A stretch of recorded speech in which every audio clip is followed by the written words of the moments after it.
Hi friends, this is AYESHA Aari work. இன்னைக்கு நம்ம YouTube கிளாஸில் லீஃப் ஃபில்லிங் ஸ்டிச் எப்படி போடுறதுன்னு பார்க்க போகிறோம். அதுக்கு தேவையான பொருள் ஒரு நீடில், அப்புறம் ட்ரா பண்ணுறதுக்கு ஒயிட் பென்சில் எடுத்துக்கோங்க. அப்புறம் நான் இன்றைக்கி சரி த்ரெட்டில் சொல்லிக் கொடுக்க போகிறேன். ஓகே, ஸ்டார்ட் பண்ணலாம் ஃப்ரெண்ட்ஸ். பார்த்திங்கன்னா நான் உங்களுக்கு திலகம் ஷேப்பில் ட்ரா பண்ணி வச்சுருக்கேன் பென்சிலில்.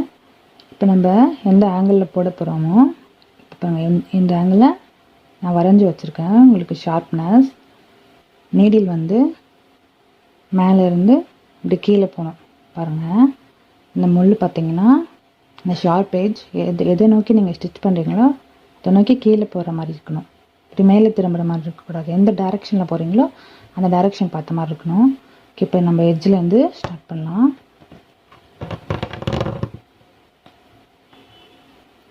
பாருங்கள், நான் இன்றைக்கி உங்களுக்கு ஜரி த்ரெட்டில் சொல்லிக் கொடுக்குறேன். சில்க் த்ரெட்டில் கூட நீங்கள் ப்ராக்டிஸ் பண்ணலாம்.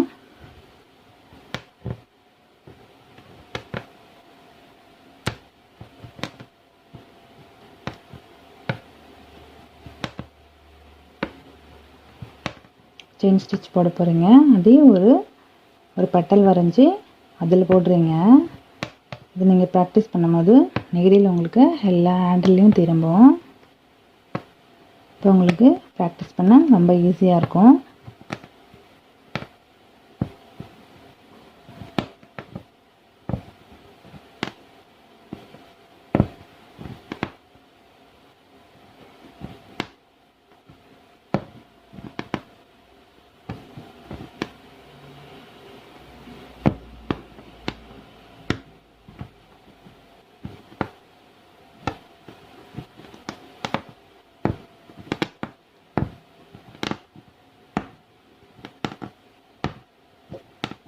பொறுமையாக போடுங்க.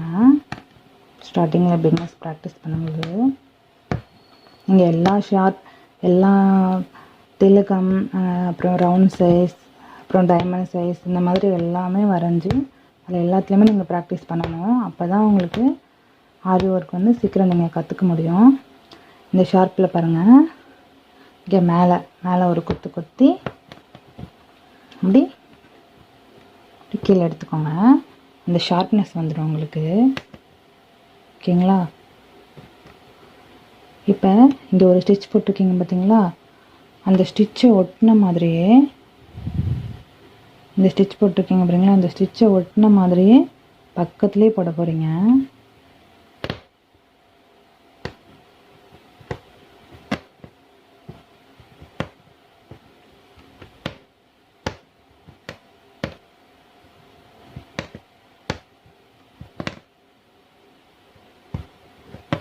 உங்களால் எவ்வளோ நெருக்கமாக போட முடியுமோ அவ்வளோ நெருக்கமாக போடுங்க.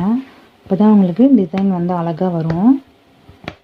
பார்க்கவும் உங்களுக்கு நீட்டாக ஃபினிஷிங்காக இருக்கும் நீங்கள் பண்ணுற ஒர்க்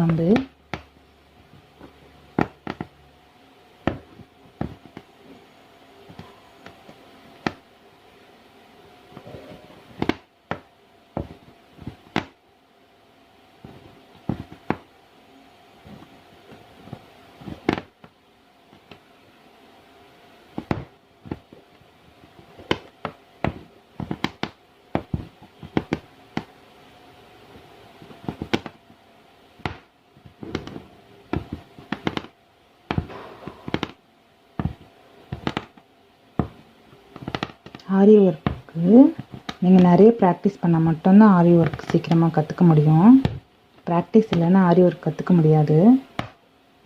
அதனால் நிறைய ட்ரா பண்ணி ஆரி ஒர்க் ப்ராக்டிஸ் பண்ணுங்கள். ப்ராக்டிஸ் பண்ணிங்கன்னா சீக்கிரமாக கற்றுக்க முடியும். கற்றுக்கும் போது எல்லாருக்கும் ஸ்டார்டிங்கில் அப்படி தான் கற்றுக்க கொஞ்சம் கஷ்டமாக இருக்கும். ஸ்டிச்சஸ்லாம் வராத மாதிரி தான் இருக்கும். அதுக்காக நீங்கள் வெப்சாயி கற்றுக்கிறத ஸ்டாப் பண்ணிடாதீங்க. ஸ்டார்டிங்கில் எனக்குமே அப்படி தான் இருந்துச்சு. நீங்கள் எல்லாமே ஸ்டார்டிங்கில் சில்க் த்ரெட்டில் ஹேண்டில் பண்ணி அதில் கற்றுக்காதீங்க. அதை எடுத்ததும் அதை ஹேண்டில் பண்ணாதீங்க. அது ரொம்ப டஃப்பாக இருக்கும் உங்களுக்கு. எனக்குமே அப்படி தான் இருந்துச்சு. அதனால நான் சில்க் த்ரெட் ஹேண்டில் பண்ணுறதை விட்டுட்டு ஜரியில் ஃபஸ்ட்டு எல்லா ஸ்டிச்சும் கற்றுக்கிட்டேன். அப்புறம் பீட்ஸ்லாம் எப்படி கோர்க்கிறது, செயின் ஸ்டிச் எப்படி பண்ணுறது. உங்களுக்கு பார்த்திங்கன்னா நான் அப்படி தான் கிளாஸ் எடுத்திருப்பேன். செயின் ஸ்டிச் எப்படி போடுறது, சக்கரி எப்படி ஸ்டிச் பண்ணுறது, ஸ்டார்டிங்லேயே நீங்கள் அதை கற்றுக்கிட்டிங்கன்னா உங்களுக்கு ஒரு கான்ஃபிடென்ட் வந்துடும். நம்மளால் மற்றதையும் கற்றுக்க முடியும் அப்படின்ற ஒரு தன்னம்பிக்கை வந்துடும் உங்களுக்கு.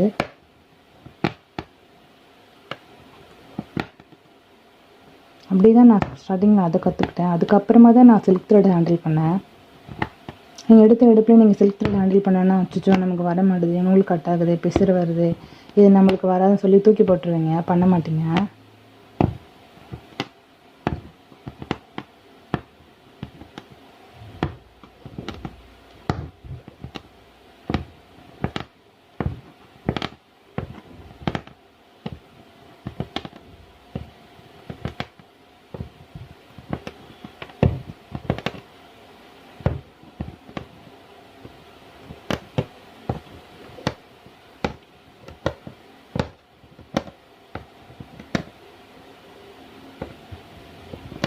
பொறுமையாக பாருங்கள், இப்போ தான் உங்களுக்கு புரியும்.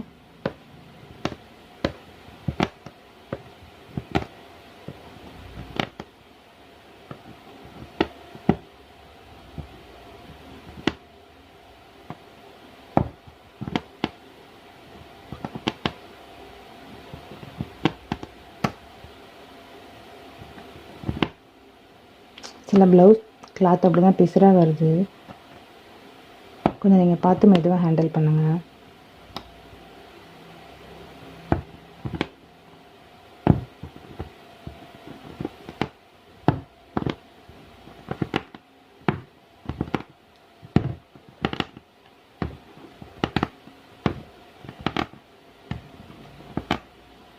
என்னோடய கிளாஸ் வேறு ஏதாவது நீங்கள் கற்றுக்கணும்னு நினச்சிங்க என்னோடய ப்ளேலிஸ்ட்டில் செக் பண்ணுங்கள்.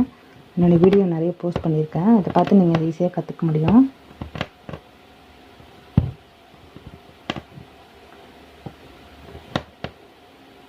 பிகினர்ஸ்க்கு தேவையான எல்லா கிளாஸும் என்னோடய யூடியூப் சேனலில் நான் அப்லோட் பண்ண போகிறேன்.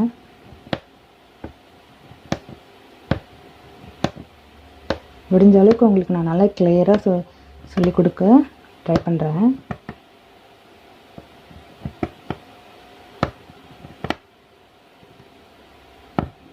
நீங்கள் வீட்டில் இருந்தே கற்றுக்கலாம். ஒரு கிளாஸ் அட்டன் பண்ணி தான் கற்றுக்கணுன்ற அவசியம் இல்லை.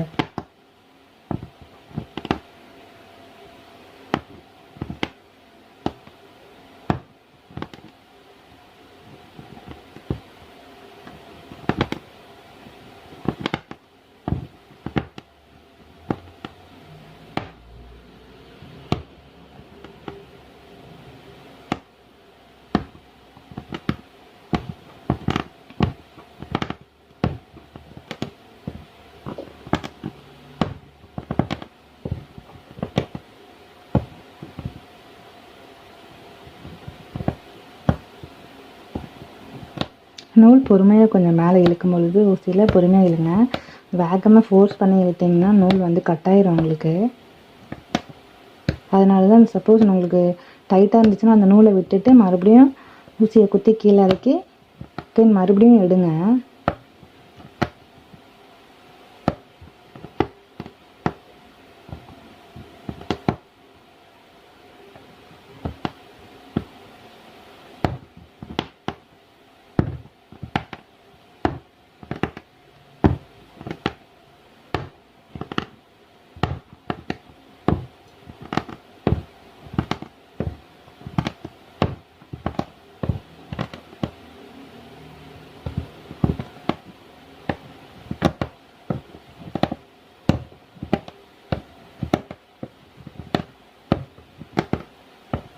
உங்களுக்கு நடுவில் கேப் வந்தாலும் பரவாயில்ல, எந்த அளவுக்கு உங்களால் போட முடியுமோ ப்ராக்டிஸ் பண்ணி அந்த அளவுக்கு ஃபஸ்ட்டு நீங்கள் போட்டு கற்றுக்கோங்க.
எவ்வளோ ஈஸியாக இருக்குது பாருங்கள் ஃப்ரெண்ட்ஸ்.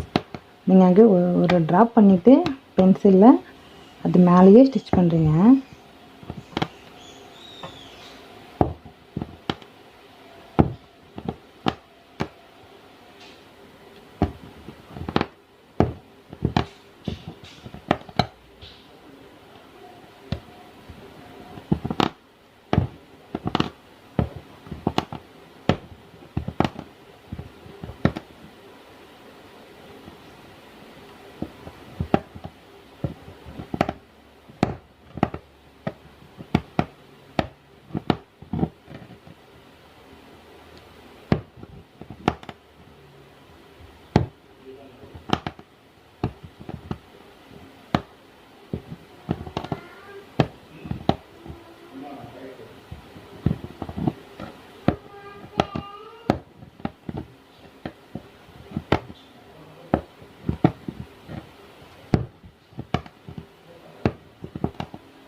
இதுதான் ஃப்ரெண்ட்ஸ், இந்த இடத்துல நம்ம நாட் போட்டு முடிச்சுக்கலாம். பாருங்கள், இந்த டிசைன் கம்ப்ளீட் ஆயிடுச்சு. இவ்வளோதான் ஃப்ரெண்ட்ஸ். பார்த்திங்கன்னா உங்களுக்கு எவ்வளோ ஈஸியாக இருக்குன்னு. ஒரு லைன் நீங்கள் வந்து பென்சிலில் ட்ரா பண்ணிவிட்டு அதுக்குள்ளேயே அடுத்தடுத்துக்குள்ளேயே வந்து செயின் ஸ்டிச் வச்சு இந்த மாதிரி ஃபில் பண்ண போகிறீங்க. இதுக்கு வந்து லீப் ஃபில்லிங் சொல்லுவாங்க. ஓகே ஃப்ரெண்ட்ஸ், இந்த வீடியோ பிடிச்சிருந்தால் லைக் பண்ணுங்கள், ஷேர் பண்ணுங்கள், மறக்காமல் சப்ஸ்கிரைப் பண்ணுங்கள் ஃப்ரெண்ட்ஸ். தேங்க்யூ ஃபார் வாட்சிங்.